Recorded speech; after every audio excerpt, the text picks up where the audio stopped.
All right, we're going to go ahead and get started. So, thank you for joining us today, and welcome to the American Family Insurance Dream Bank, where we believe in the transformative power of dreams. I'm Jenna, and on behalf of Dream Bank, we're thrilled to have you with us for today's event. For those who have attended our virtual or in person events in the past, welcome back. For anyone that is joining us for the first time, I'd like to take a moment to introduce you to Dream Bank. Here at American Family Insurance, life's better when you're under our roof because when you feel totally supported and protected, any dream is possible. That's why we created DreamBank, an inspirational community destination and virtual experience designed to help people pursue, achieve, and protect their dreams. And now I'm thrilled to introduce you to our speaker, Jen Zacharias. Jen is the founder of Beyond the Classroom, a productivity and executive function program for adults and students. She has extensive experience in learning and development, having served as head of learning and development onboarding for the Boston Consulting Group, and has held senior roles in brand and consumer insights at SC Johnson, Alberto Culver, and Unilever.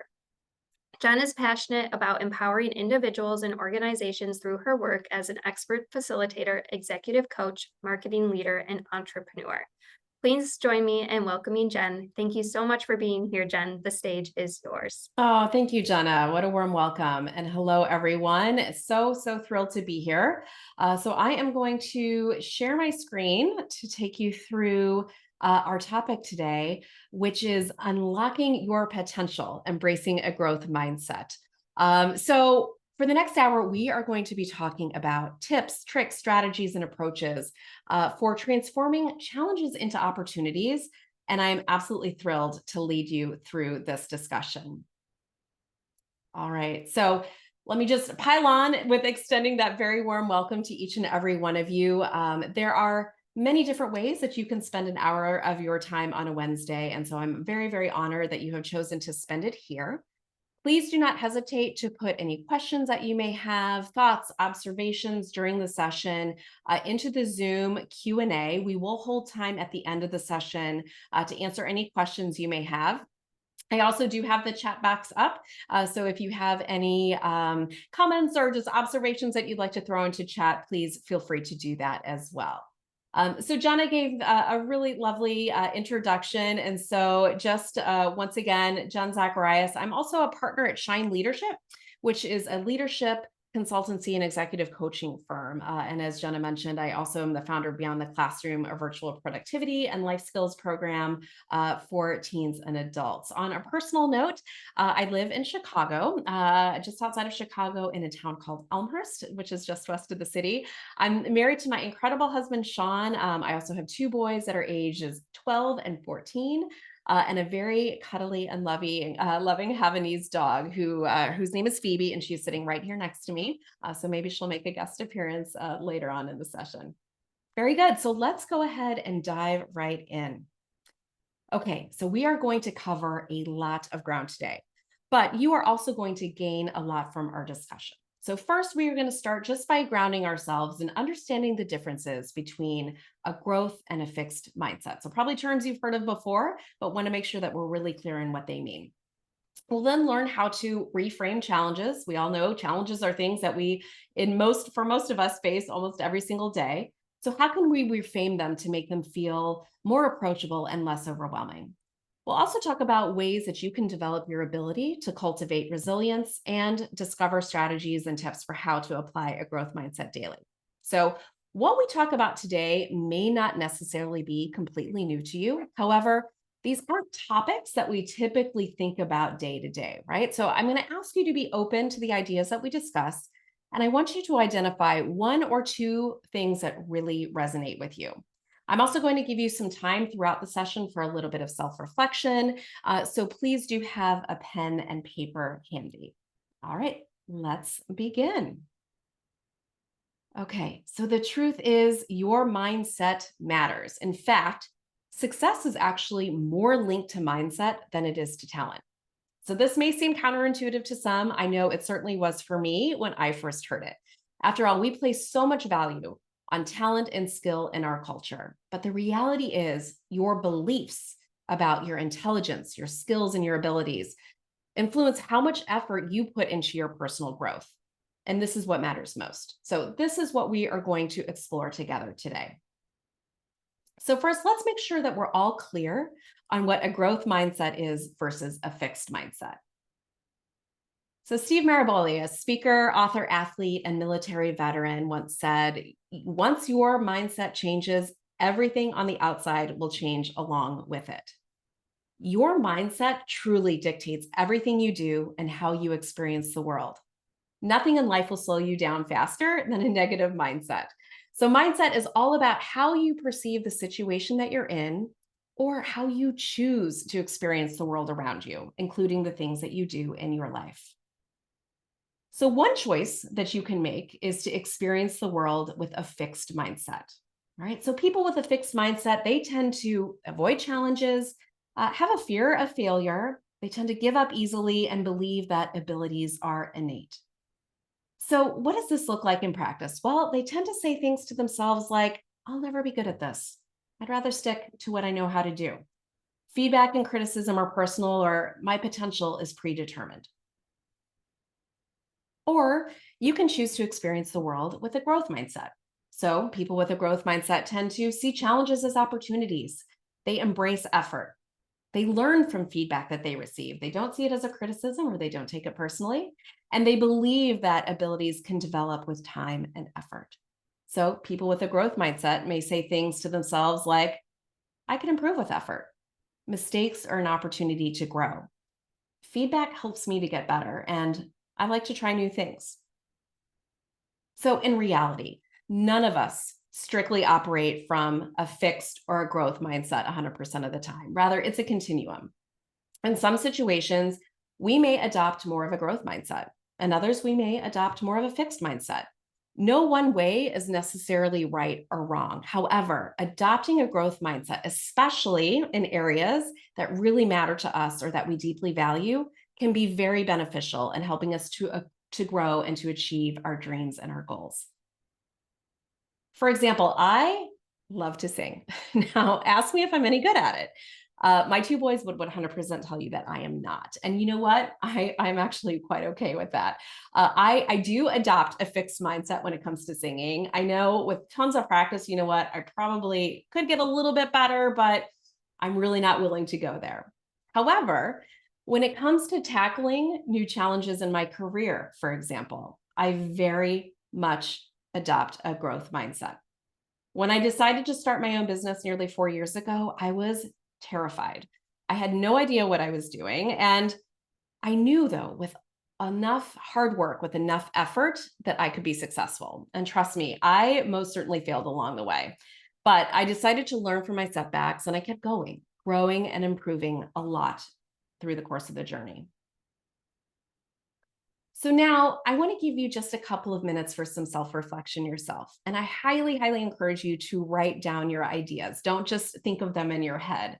By writing down your ideas, it will allow you to not only build on your thoughts after the session, but walk away with from our time together with something that's really tangible and meaningful. All right. So I want you to think of a time that you operated from a place of a fixed mindset.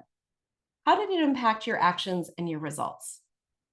Then I want you to think about, all right, well, what if I would have approached that with more of a growth mindset? How could things have been different? All right, so I'm going to give you just about 2 minutes. It may not be enough time for a full reflection. Encourage you to continue that after the fact, but go ahead and spend a couple of minutes reflecting on these questions.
I'll give you about 30 more seconds.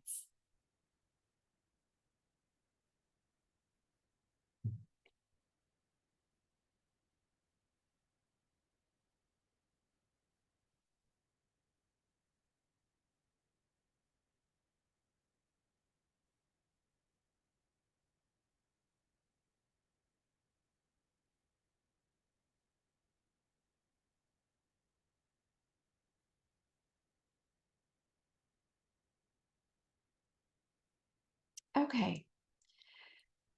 So, one of the biggest pieces of pushback that I often hear about growth mindset is that people think it suggests that innate talent doesn't matter. And this is not true. Some people are inherently talented at certain skills. However, talent alone is never enough. Talent is actually how quickly your skills improve when you apply effort. So, you could be the most talented violinist in the world, but if you don't work at it, you will never realize your full potential. And those without as much talent as you may have, who apply a lot of effort, will certainly surpass you in skill. This is why effort will always overshadow talent, because when we apply effort, especially repeated effort, something pretty remarkable happens in our brains. So, I want to introduce you to a really cool concept, and that is the concept of neuroplasticity. So, neuroplasticity is the brain's ability to adapt, rewire, and grow in response to experiences, to learning, and to effort. So, this means that intelligence, skills, and abilities are not fixed.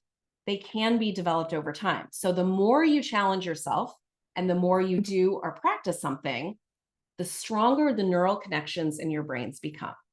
How does this work? Well, when we try something new, neurons make connections in our brains. When we practice something repeatedly, neurons create stronger connections, making that skill easier over time. So think of it like building a muscle, right? The more you use it, the stronger it gets. So brain scans actually show that learning new skills, so everything ranging from playing an instrument to speaking a new language to just doing anything that's new, physically changes the brain. The more effort or practice that goes into a skill, the stronger those connections become. And guess what? Growth mindset aligns with neuroplasticity. Effort and persistence strengthen neural pathways. So, struggling with a challenge doesn't mean that you aren't capable. It simply means that your brain is learning. So, every time you face a challenge or try something new, remind yourself, my brain is growing and I'm getting better. Now, let's be realistic. Do these words look familiar? They sure do to me. I know it can be really tempting to say, I can't do this to ourselves when we're faced with a challenge or something that is really, really hard. And I want to encourage you to add one small but really powerful word to this statement the next time you're tempted to say that. And that is the word yet. So these three little letters have an incredible power to completely change the way you see yourself in a tough situation. Suddenly, you're telling yourself that if you keep at it, if you keep persisting, you will be able to do something with time. So embrace the power of yet. All right, so quickly, another time for another quick short reflection. Think about a skill that you once struggled with but improved over time. Write it down. How did you tackle it? What made you get better? What can you learn from that experience? So I want you to think of something on your own, something for me that I can certainly share. I'll give you a couple minutes to do that. Something for me that I can share. So I play piano. I don't play piano super well. I took it when I was a kid, and as an adult, as my parents said I would, I definitely regretted stopping and taking piano lessons. I decided to take it back up again. And every time I sit down at the piano to learn a new piece, I look at it and I'm like, holy moly, how am I going to learn how to do this, how to play this piece proficiently? But with practice over and over, suddenly it's almost like I can feel those neurons making the connection. And over time, I go from not being able to play a piece at all to being able to play it by memory. So that's one example. I invite you to think about an example for yourself.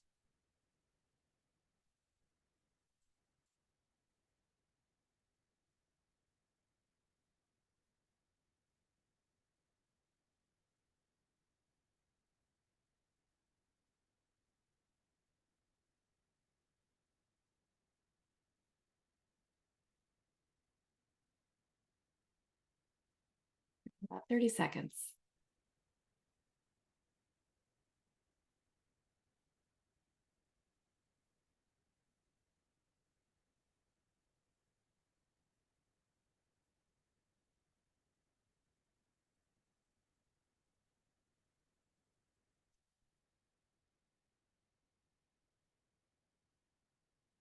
All right, so hopefully this reflection gives you a little bit of inspiration to recognize one, you have it in you, and two, gives you that concrete example that with time, with persistence, change can happen.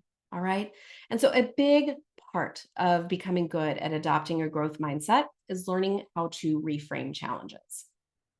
So, why do we tend to avoid challenge in the first place? Well, it's usually for one of these reasons. Maybe it's a fear of failure, or wanting to protect our ego, or just simply a discomfort with uncertainty and the unknown.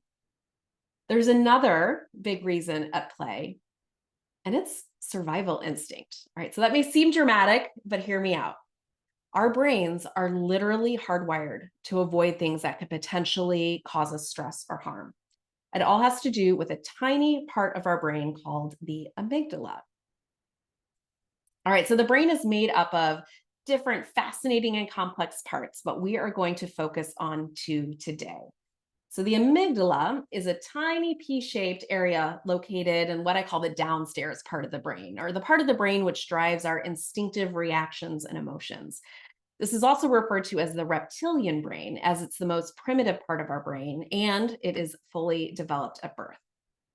Next is the prefrontal cortex, which is located in the upstairs part of the brain. So, this is the part of the brain which is responsible for rational thinking and problem solving. And guess what?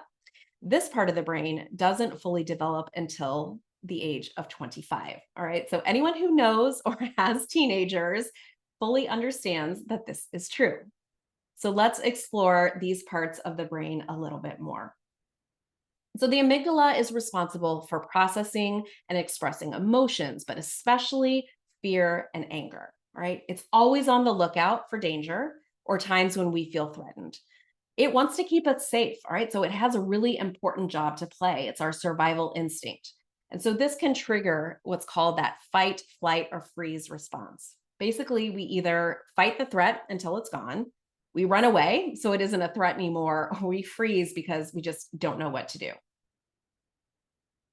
The prefrontal cortex lives in the upstairs brain. So this is a far more sophisticated part of the brain, and it's located just right here, right behind the forehead. So, the prefrontal cortex is sometimes referred to as the control center of the brain. We make all of our decisions using our prefrontal cortex. It's also where we evaluate the consequences of our actions. We use our prefrontal cortex to plan. We also use it to solve problems. And it's also the place in our brain where we can control our impulses and emotions. So, when things get hard, guess what? Our amygdala instinctively takes charge. For the amygdala, a threat can show up as a real threat to our safety, like a car speeding down the road when we're crossing it.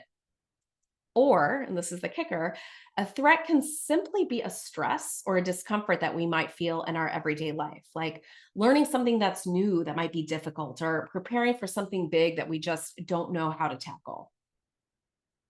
We want our amygdala to protect us when we are in danger, right? It's there for a reason. But it's important to know that even for difficult things that don't really threaten our safety, the amygdala can create that fight, flight, or freeze stress response, which can make us feel agitated, uncomfortable, or even sometimes angry or helpless. And yes, this leads to responding with a fixed mindset. So, this is why we need to intentionally override our amygdala and tap into our prefrontal cortex to deliberately respond to a situation versus react. This allows us to reframe the situation to respond with reasoning and control, or a growth mindset, versus reacting with fear and distress or a fixed mindset. So, what does reframing look like in action? Well, instead of saying, "This is too hard, I give up," try saying something like, "This is a chance to learn. What's one step I could take?" And with this simple act of reframing, we can change our self talk from being that of self judgment, which is never a good thing, to self coaching, which gives us the opportunity to turn a difficult situation into something that is positive. And the truth is, what we choose to think about or where we put our focus can actually hold us back from achieving our goals and our dreams. So I'm going to give you an example. For my entire life, I have hated to run. I'm terrible at it. I'm slow. I could never really run more than a mile at a time. And I would see all these people running 5Ks, 10Ks, God forbid, even marathons. And I would think that will never be me. So, how's that for a fixed mindset? Well, about 10 years ago, I decided that I was going to prove myself wrong. And I set a goal to run a 5K without stopping. Now, for many of you, that may seem quite easy, but for me, it was a really big deal. I was excited to tackle my new goal, but I was also, frankly, super scared and overwhelmed. I had this little voice in my head that kept saying, imagine running for 3 miles. Honey, you can't even run a quarter of a mile right now. You really can't do this. So, what was my problem in this situation? Well, I was focused on the outcome. I was focused on running 3 miles on day one, which of course is impossible. And this is the biggest mistake that humans tend to make when they're faced with a big goal or task. Instead, you have to change your focus, right? And therefore, the size of the gap between now and achievement. So when you shrink the gap, the task suddenly feels a lot easier. So the gap I needed to focus on was not running 3 miles on day one. I needed to focus on the first step, which was putting on my shoes and running for only 1 minute and gradually working up to 3 miles over time. All right, much more doable. And with many, many more of these smaller goals and many deadlines, I did it. After 3 months, I ran my first 5K without stopping. And I even went on to run a half marathon. Now, I'm not going to say that I necessarily want to do that again, but I achieved it, and I've since tackled many other physical feats that have inspired me to do more and more of this sort of thing. So, this is what learning how to reframe challenges does. It allows you to tackle those really big things in life, right? So, it takes a big, seemingly impossible or extremely difficult task or dream, and it breaks it down into manageable, achievable tasks. Each one takes you one step closer to achieving that desired outcome. So, start by visualizing the goal. Get really clear about what you want to achieve. And actually, my eighth grade math teacher taught me this, and it's stuck with me ever since. Begin with the end in mind, right? Always know what you're working towards. Then chunk it out into smaller, more manageable, and achievable tasks. Don't focus on those big, scary end goals, right? Instead, focus on taking the first step to get started. Once you get going, there is no telling where momentum will take you. All right. So you guessed it. Time for another quick self reflection. And this time, I want you to think of a current challenge that you are facing. Doesn't matter how big or how small it might be, or a goal that you are working towards. I'm going to give you a little bit more time for this one because it does require just a little bit more digging. How could you reframe it as an opportunity? What's the first step that you can take? All right. So really think about something here that matters to you, something that maybe a dream you've been chasing or a goal that you've been telling yourself, oh, I really want to achieve it, but you've been putting it off for whatever the reason might be. How could you tackle it? And what could reframing do to help you take that first step? All right. I'll give you a few minutes to think about that now.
Please don't forget if you have any questions, any comments, observations that you'd like to make, don't hesitate to put those in chat or into the Q&A section of the webinar.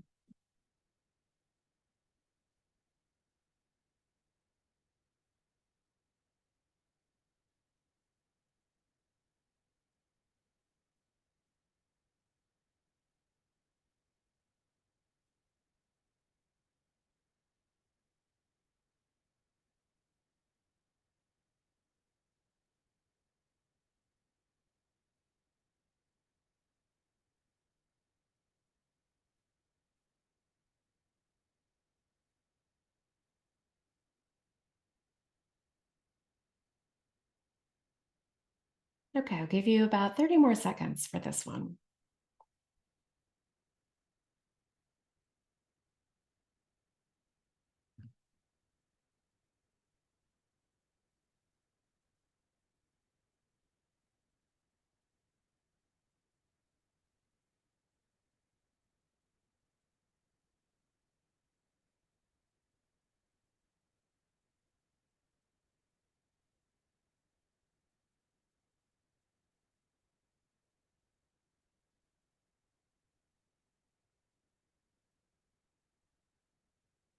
Okay. So I highly encourage you to use this as a starting point, right? So it's impossible in the 3-ish minutes that I just gave you for you to fully flesh this out. But use this as a starting point after the session to do a little bit more thinking, a little bit more reflecting as to what it can take to really get going on something that matters a lot to you and that you value very deeply.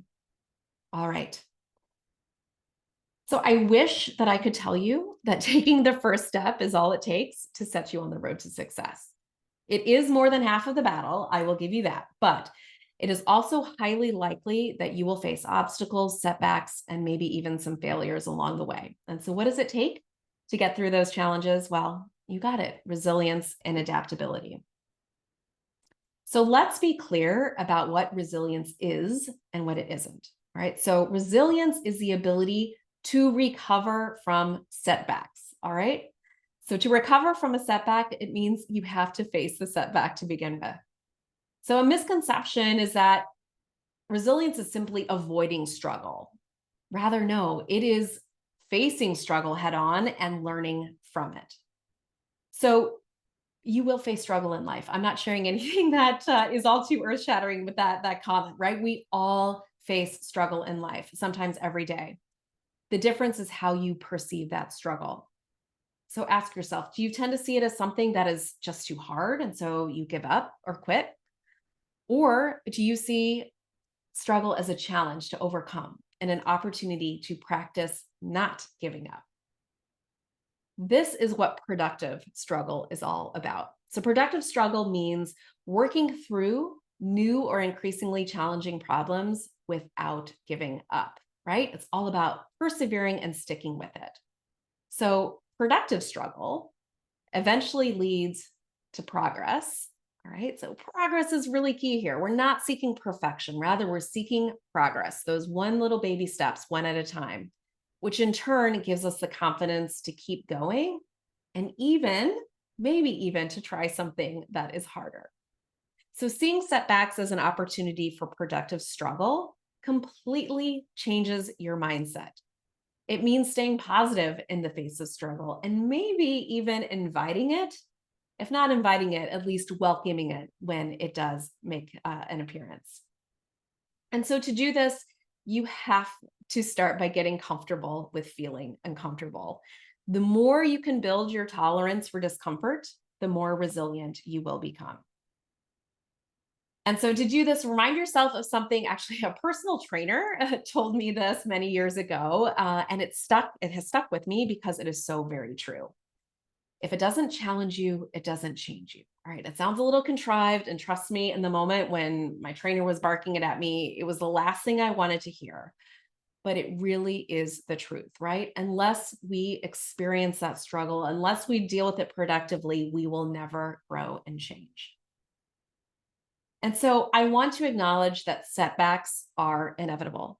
All right. So if you encounter a setback or even a failure, reframe it in your mind. Instead of you telling yourself, I failed, I'm quitting.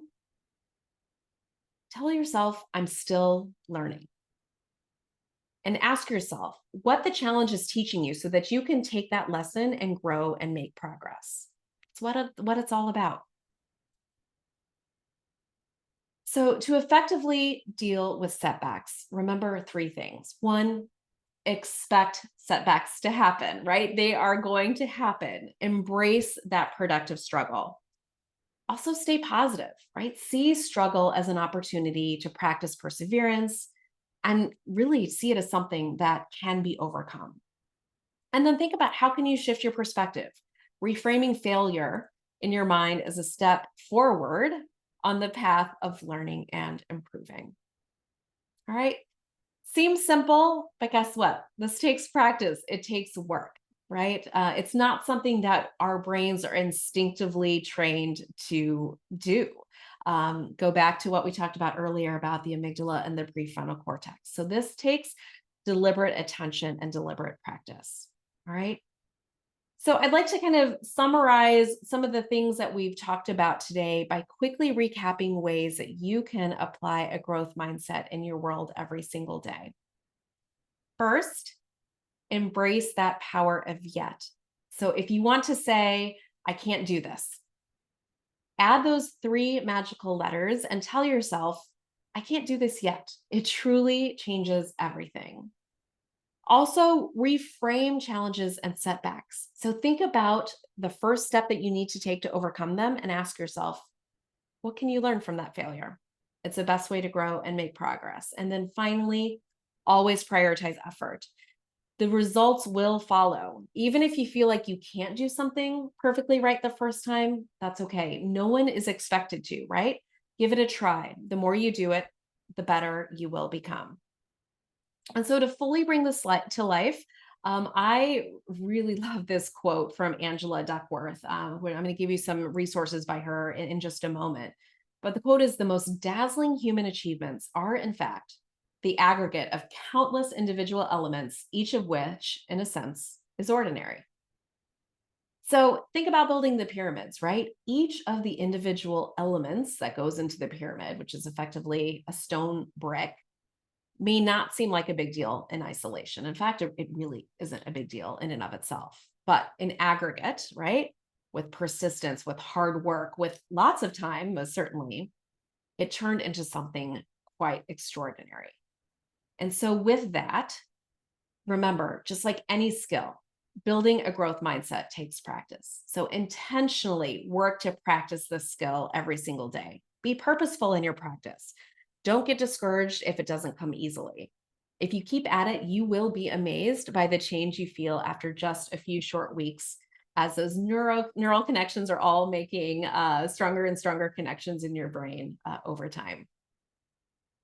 And so, most importantly, the learning does not stop here. So we've started by introducing some ideas, some ways that you can think about reframing your mindset. And so Jen is going to put a link into the chat that you can access to download a document that has some of my favorite resources to help you to continue to build your growth mindset and resilience. So included in this list are things like books, podcasts, or some TED Talks, websites, and articles, including works by Carol Dweck and Angela Duckworth, who I just mentioned. And they are two of my absolute favorite experts on this topic. So feel free to share this list with colleagues, as well as with friends and family. All right, so some key takeaways that I have for you all as I reflect on what I think is most important as we think about building a growth mindset and your resilience is remembering growth mindset is that belief, that deep belief, true belief that you have the ability to grow and to develop. Reframing obstacles as learning opportunities, building resilience by shifting your perspective, and that daily practice to strengthen your mindset change. All right. And so I would love to also give you the opportunity to think through what is one small shift you will make this week. All right. So I'm challenging you straight away to adopt a growth mindset. So write it down Actually, research shows that when we write down a goal or write down something that we intend to do, we are 47% more likely to actually do it and to achieve it. So write it down. And then I want to challenge you to tell somebody about it. Ask them to hold you accountable. A little bit of accountability goes a really long way. And also by verbalizing it and putting it out there, you're also going to be more inclined to hold yourself accountable. All right. So go ahead and write down what is that one small shift that you will make this week to adopt a growth mindset.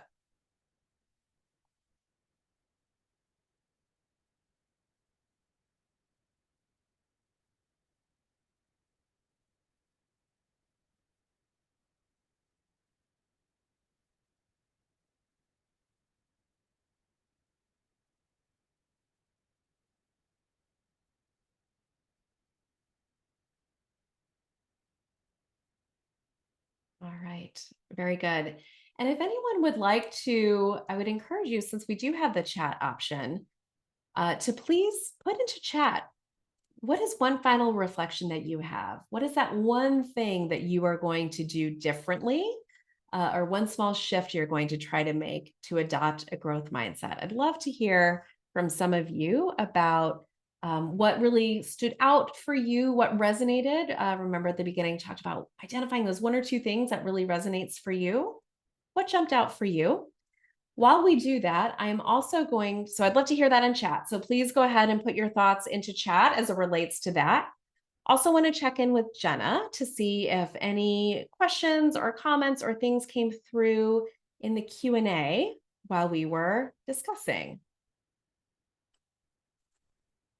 Let's see here. I didn't see any questions come through, but we did get one comment from Melissa. She said that she loved the YET example.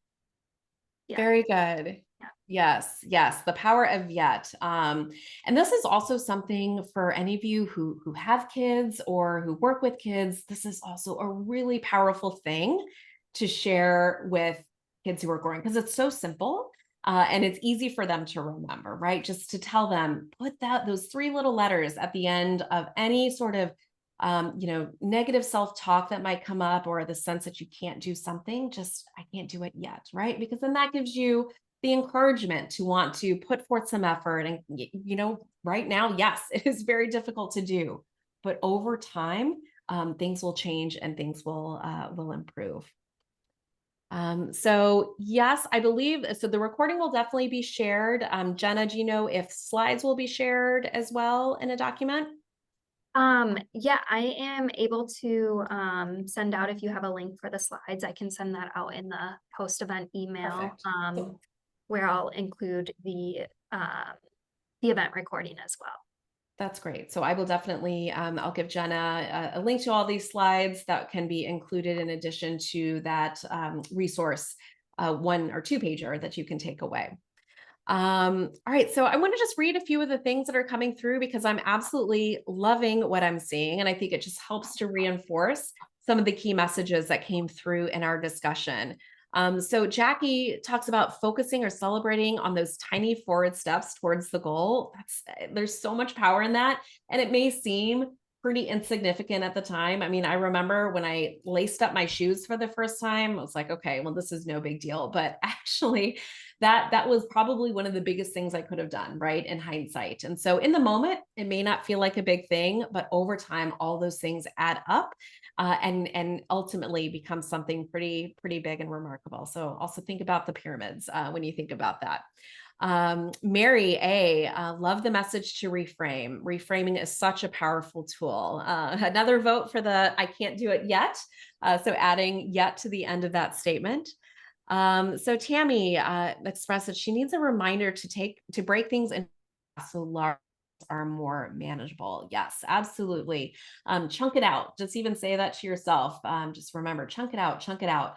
Not only is it a really good strategy to help a long-term goal feel more approachable, it's a really good strategy just for getting big things done.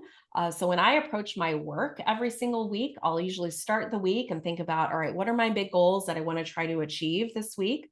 So even preparing for this presentation, for example, was an example, was a situation I could use. I remember when I first talked to Jenna, and it's like, okay, create a session all about growth mindset and resilience. I'm like, okay, where do I start? My brain, we want to jump straight to the end goal. But instead, I kind of took a step back and wrote my outline, chunked out the pieces, developed kind of my ideas, and then built it all together. And it came together in a way that was much more approachable. Angie talks about it takes days to reframe, to take a day to reframe, breathe. Yes, change to a positive mindset. It takes daily practice. I model for kids and families I work with and my own kids. Thank you. Absolutely. There's so much power to this, and I think especially modeling it for our younger generations that are growing up in a world that is certainly far more complex and difficult than the world that I grew up in. These things not only can have a huge impact on how you lead your life, but also in our youth and helping them to take on challenges from a healthy mindset. Very good. And then Lillian, could you recommend how to find an accountability partner? What to ask? All right. So yeah, let's start with that one. So great question. So an accountability partner, and I'm going to go ahead and stop sharing so we can see my face bigger. But so an accountability partner can be anyone that you trust. All right. So my spouse is for me a fantastic accountability partner just because we live under the same roof, and so he can see firsthand if I'm following through with the things that I've committed. However, for other things, it kind of depends on what it is. Sometimes I'll reach out to a good friend that I trust. Other times I'll reach out to a colleague if it's something that's work related that they might have some specific knowledge or expertise in. So I think it can largely depend on what the situation is or how you want to be held accountable. But those are some just, I think that the biggest thing is that it's somebody that you trust, that you can feel safe with, and that is going to also be honest and truthful with you back if they catch you not sticking with what you set to do. Jenna, I see your head nodding. Have you used Yes, accountability partners in the past or anyone that you've reached out to before? yeah, I feel like our team just at here at DreamBank is, we're really good at, holding each other accountable, but also um being people that we can bounce ideas off of and talk about different events and things like that. So I just feel like it's nice to have their support, and they're definitely very supportive. So Yeah, yeah. And so that's, I think, a big part of it. It's not just, accountability, make sure that you get the thing done, but it really is right. just to provide that sense of support and that you're not Hmm. you're not in it alone, right? That you've got Yes. somebody that's in your corner and that's frankly cheering you on along the way. Hmm. Hmm. Yeah.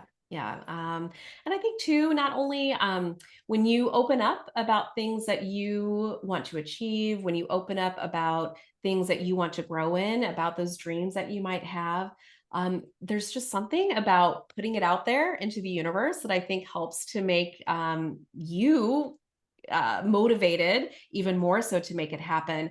But you can also inspire others to want Yeah. to mimic you and do the same and identify something that they want to grow and achieve in. So I feel like it's a very virtuous cycle. Yeah, absolutely. I loved when you said that, you know, writing down your goal, your dream, you're 47% more likely to achieve it. That's something we have in our current exhibit. We have a place for people to share their dreams.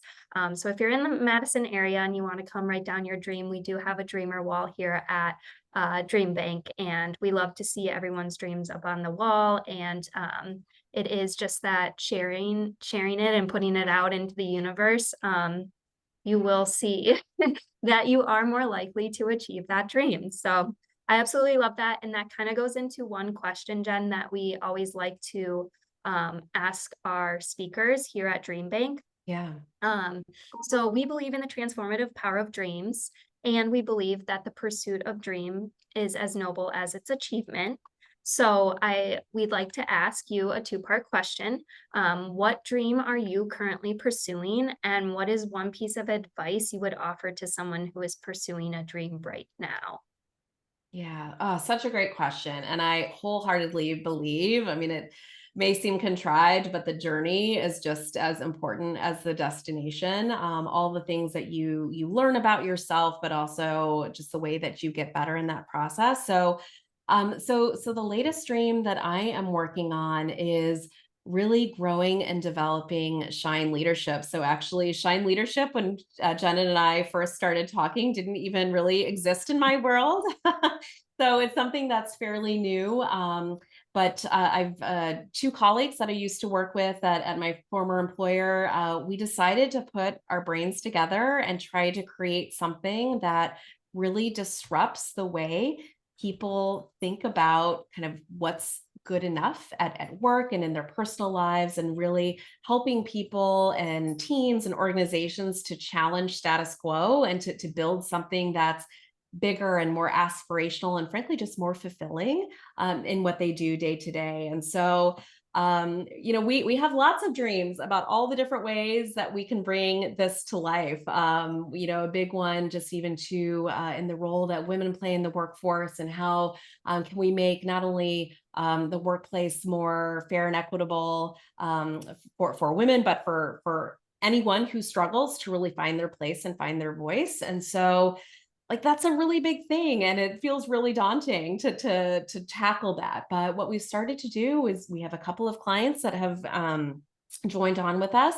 And so kind of similar thing, we're breaking it down just one step at a time. What are the small advancements that we can make? And even if it means, helping one person at a time, what our theory is that the network effect will hopefully start to make that even more powerful. And it's really how any change ends up being seen or realized in an organization, in a culture, in the world, frankly. Is it starts with that small, reaching a few people who then out to a few people that they know, and therefore so on and so forth.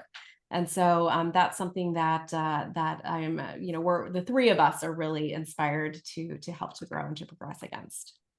Did I answer the second question, Jenna, in that? I think you did. Yes. Well, what is one piece of advice you would One offer piece of to someone who advice. is pursuing a dream? Yes. Jen? Sorry, I forgot what the second question was. So that piece of advice is to dream big, but start small. Dream big, start small, because it can be really overwhelming when you dream big to say things to yourself. Well, I'm never going to be able to achieve that. How could I possibly? You think of all the things that either you don't know, you don't have, you're not equipped with. The reasons why it can't happen. But when you start small, give yourself something that you can achieve, right? That then over time will help to build on itself to ultimately lead you to that place that is much bigger than you ever would have imagined.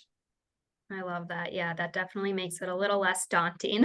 Yes, 100%. Oh, all Uh, right. Well, anything else from I your just want to also just acknowledge something that Jay end? Addison said in the text or in the chat. Prove yourself wrong. I love that. Prove yourself wrong, right?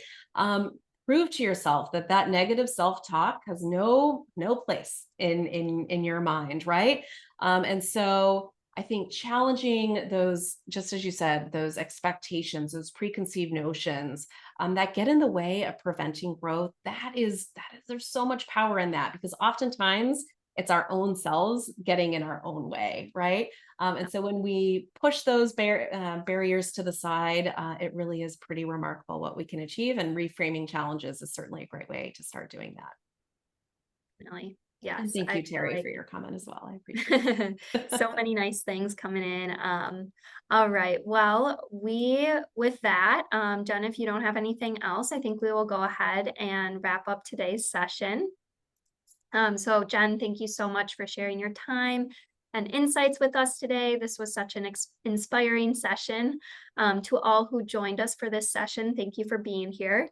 You can learn more about DreamBank's free upcoming programming at amfam.com/DreamBank, and by connecting with us on our social channels. And if you're interested in revisiting this event or exploring past ones, our YouTube channel is the place to be. But on behalf of the American Family Insurance Dream Bank, we look forward to hosting you again soon. Until then, keep dreaming fearlessly. Thank you. Thank you, everyone. And thank you, Jenna.